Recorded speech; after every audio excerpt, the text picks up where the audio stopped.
नाही, मी एवढंच फक्त म्हणालो की तुम्ही लढताय रयतेतल्या मराठ्यांसाठी,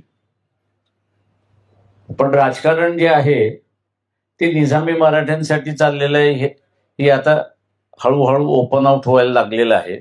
त्याच्यातून बाहेर पडा आणि रयतेतल्या मराठ्यांचाच लढा उभा करा, अशी परिस्थिती आहे. तुम्ही म्हणता की रयतेच्या मराठ्यांसाठी लढा उभारला पाहिजे, तुम्ही गरजवंत मराठा नावाची टर्मिनॉलॉजी वापरली होती. नाही, रयतेतला मराठा ही माझी टर्मिनॉलॉजी आहे. तेवढंच.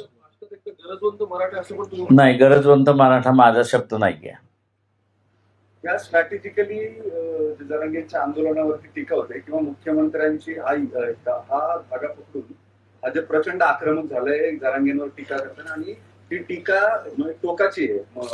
आम्ही अंगावरती येऊ किंवा सोडणार नाही किंवा फार आक्रमक झालेलं दिसतंय. जी भाषणापर्यंत सगळं गेले. आतापर्यंत जरांगेंच्या बाबतीमध्ये भाजपचे नेतेच आहेत ते फार स्पेसिफिक तोडून मापून बोलत होते. आता मात्र या आंदोलनाच्या दरम्यान भाजपने त्यांची स्ट्रॅटेजी बदललेली दिसते, फार आक्रमक झाली.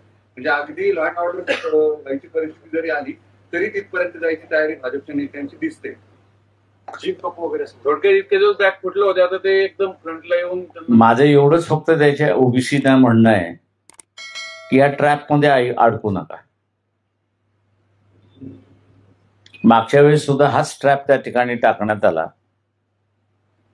आणि ओबीसीने स्वतःचं असणारं प्रतिनिधित्व विधानसभेतलं जे आहे ते कमी करून घेतलं, अशी असणारी परिस्थिती आहे.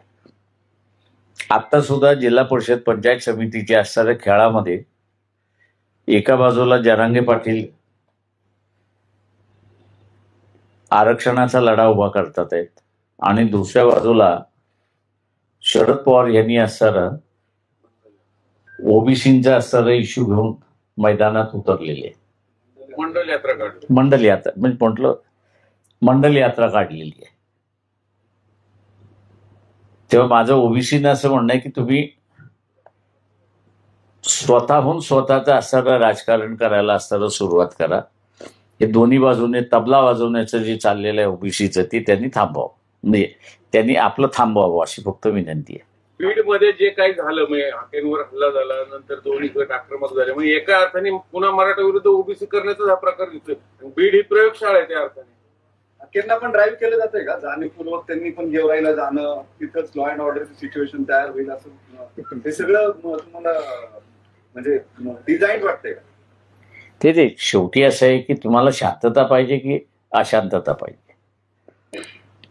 आता अशांततेतून अशांतता करणार असाल आणि तुम्हाला काही मिळणार असेल तर मग त्या अशांतता पसरवण्यासाठी माणसं काही करायला तयार होतील.